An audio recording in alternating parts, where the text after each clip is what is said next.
Hello dear students, मैं आपका चैन sir आपके अपने इस यूट्यूब चैनल पर आपका स्वागत करता हूं। इस वीडियो में मैं आपके लिए लेके आया हूं आपके जो सोशल एंड पॉलिटिकल लाइफ का जो चैप्टर 6 है, रोल प्लेड बाय जेंडर। इसका जो एक्स्ट्रा जो क्वेश्चन है, मीन्स आपके जो वर्कशीट हो सकते हैं या फिर आपके जो एग्जाम में आने वाले जो इंपॉर्टेंट जो क्वेश्चन हो सकते हैं, उसका सोल्यूशन आपको इस वीडियो में देखने को मिलेगा। तो मेरे साथ इस पूरी वीडियो में बने रहिए। तो आपका फर्स्ट जो क्वेश्चन आता है वो डिफाइन वाले क्वेश्चन है। इसमें आपका फर्स्ट जो क्वेश्चन है ऑथर, तो इसका जो मीनिंग होता है कि right to perform sacrificial rites. Then आपका सेकंड आता है कि जेंडर। जेंडर मीन्स क्या होता है कि जो gender is the way society perceived what a man is and what a woman is and they are different role in society. Means gender का मतलब क्या होता है कि हमारी जो सोसाइटी है वो पहले से देखती है कि मेन क्या होता है और वुमेन क्या होता है और उनकी जो सोसाइटी में क्या क्या रोल होते हैं। फिर आपका थर्ड आता है कि फीमेल इन्फेंटिसाइड्स में हम यहाँ पर आते हैं the killing of the female babies. जो फीमेल छोटी जो बच्चियाँ जो जन्म लेती है उनको क्या कर दिया जाता है, मार दिया जाता है। देन नेक्स्ट आता है आपका फोर्थ नंबर का। फोर्थ नंबर में हम बात करें आपका कि जो स्टीरियोटाइपिंग। स्टीरियोटाइपिंग मीन्स क्या है, to have certain pro convinced notions which need not necessarily be true about people and situation. मतलब हम पहले से क्या सोच लेते हैं, पहले से किसी के प्रति हमारी जो मन में फीलिंग आ जाती है कि ये जो है क्या होता है। जैसे आप सोचेंगे कि कोई टीचर्स नए टीचर आए हैं, आपको सुनने को मिला कि वो ऐसे हैं वैसे हैं, तो हम पहले से किसी के प्रति हमारी जो फीलिंग्स है हम पहले से इस तरीके से सोच लेते हैं। नेक्स्ट आपका आता है फिफ्थ नंबर का कि इनविजिलाइजेशन of women's work.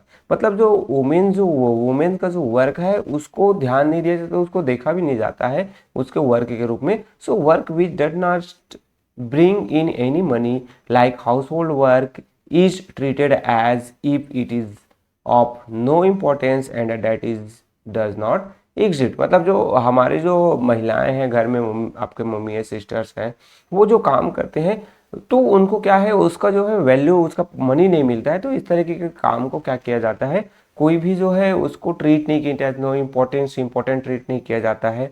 Then next आता है आपका filling the blanks. Filling the blanks वाले क्वेश्चंस में आप देखेंगे तो फर्स्ट जो क्वेश्चन आता है the role of gender keep changing over time. तो यहाँ पर चेंजिंग है वो फिलअप हो जाएगा।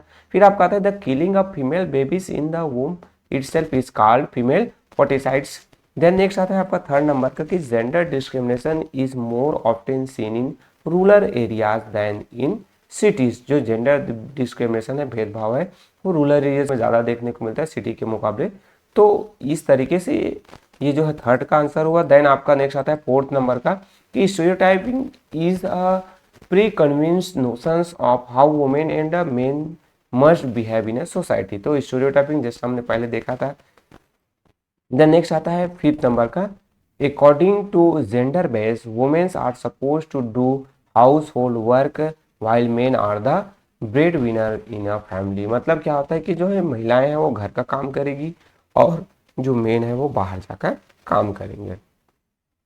नेक्स्ट आता है सिक्स नंबर का in traditional societies no values is based on a womens work. Means traditional जो सोसाइटी में वुमेन के लिए वैल्यू नहीं दिया जाता है, कोई वैल्यू नहीं होता है।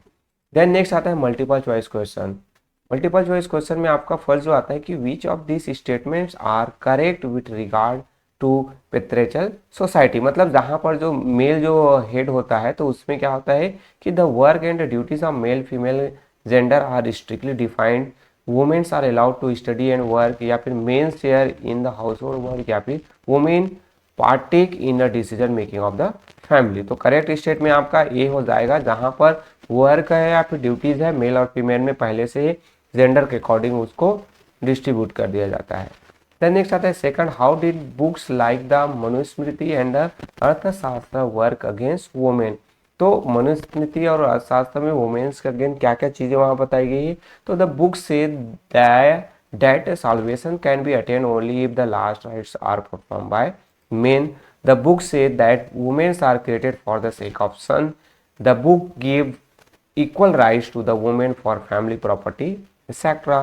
Then both A and B. तो यहाँ पर आपका आंसर हो जाएगा both A and B, D number आपका राइट हो जाएगा कि बुक जो कहता है कि भाई अगर आपको क्या चाहिए, मुक्ति चाहिए, तो जो है लास्ट जो आपके जो रिटेल जो है कन्या पिंड दान वगैरह करना है, जो भी करना है या फिर किसी को देना है, तो वो सभी मेन करेंगे।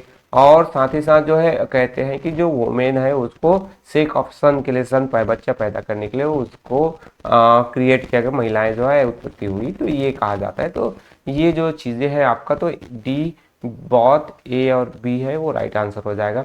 फिर आपका थर्ड आता है when resources are limited in a family they would, resource जो है send the son to school rather than the daughter, send both sons and daughter to school, stop boys from going to school because it waste of time, या फिर आपका none of the above. तो यहाँ पर जो है अगर कोई गरीब फैमिली है जिसके पास पैसे की कमी है तो वहां पर होगा कि ए नंबर आएगा कि सिर्फ सन को ही स्कूल भेजा जाएगा और डॉटर को स्कूल नहीं भेजा जाता है। नेक्स्ट आता है when a womens work is considered not important and treated as a through it does not exist is called, तो हाउस होल्ड वर्क या फिर informal work, invalization of work, या फिर नॉन प्रॉफिटेबल वर्क। तो यहाँ पर सी हो जाएगा, उसको जो है देखा ही नहीं जाता है ना, उसी कोई वैल्यूज नहीं देती है जो महिलाएं जो है घर में काम करती है। तो नेक्स्ट आपके ये फोर्थ नंबर का फिफ्थ का आ जाता है कि which of the following is the consider a informal sector, इनमें से किसे इनफॉर्मल सेक्टर कहा जाता है। तो मैन्युफैक्चरिंग इंडस्ट्री है, माइनिंग इंडस्ट्री है, स्मॉल एंड कॉटेज इंडस्ट्रीज है, या फिर आपका एविएशन इंडस्ट्रीज है। तो आंसर में आपका सी हो जाएगा, स्मॉल और जो कॉटेज इंडस्ट्रीज है उसे हम इनफॉर्मल सेक्टर के रूप में जानते हैं। नेक्स्ट आपका आएगा आंसर द फॉलोइंग क्वेश्चन, यहाँ पर फ्यू जो क्वेश्चन आपके लिए है। तो according to UNICEF by what percentage was the wage earn by the women lower than that earn by men. तो यहाँ पर आएगा according to the UNICEF the wages earn by women are 20% lower than that earn by men, मतलब 20% कम जो salary है, कम जो wages है, कम payment है वो महिलाओं को मिलता है। फिर आपका सेकंड आएगा in what ways does the entire society suffer when womens are discriminated again. तो यहाँ पर आएगा कि जो इंटायर जो हमारी पूरी जो सोसाइटी है वुमेन्स अगेन किस प्रकार से डिस्क्रिमिनेशन भेदभाव करता है। तो when women is educated an entire generation benefit, an educated women can help educate her children. मतलब यहाँ पर क्या होगा कि अगर जो है एक महिला जो है शिक्षित होती है, एक वुमेन शिक्षित होती है, तो उससे पूरा जनरेशन शिक्षित होगा और जो उसके जो बच्चे होंगे वो भी एजुकेट होंगे। नेक्स्ट आता है थर्ड नंबर का कि explain the meaning of gender stereotyping. Gender stereotyping का जो मीनिंग आपको बताना है, तो the pro convince notions of how main and women should behave is called gender stereotyping. मतलब क्या होता है कि भाई पहले से डिसाइड कर लिया जाता है कि महिलाओं का क्या काम होगा और पुरुषों का क्या काम होगा। Gender stereotyping led to certain fixed idea that women are only fit to से take a certain role like taking care of homes, cooking, etc. Then males are considered the breadwinner and a protector। महिला मतलब महिलाएं जो है घर में रह के घर का काम करेगी, बट आपके जो मेन है वो बाहर जाकर घर काम करेंगे, वहां से पैसा कमा के लाएंगे। तो इस तरीके से ये जो चैप्टर थे बेटा उसके जो कुछ जो एक्स्ट्रा जो क्वेश्चन हो सकते थे या फिर आपके जो एग्ज़ाम में आने वाले क्वेश्चन हो सकते थे। तो चैप्टर ज़्यादा बड़ा नहीं है, तो जो उतने ज़्यादा क्वेश्चन भी यहाँ से हम बना भी नहीं सकते हैं। तो आशा करता हूँ ये जो है आपके लिए हेल्पफुल होगा। अगर वीडियो हेल्पफुल है तो लाइक ज़रूर कीजिए, अपने क्लास फ्रेंड के साथ भी शेयर कीजिए, और ये चैनल आपके लिए हेल्पफुल हो रहा है तो चैनल को सब्सक्राइब करना ना भूलिए। So okay, thank you.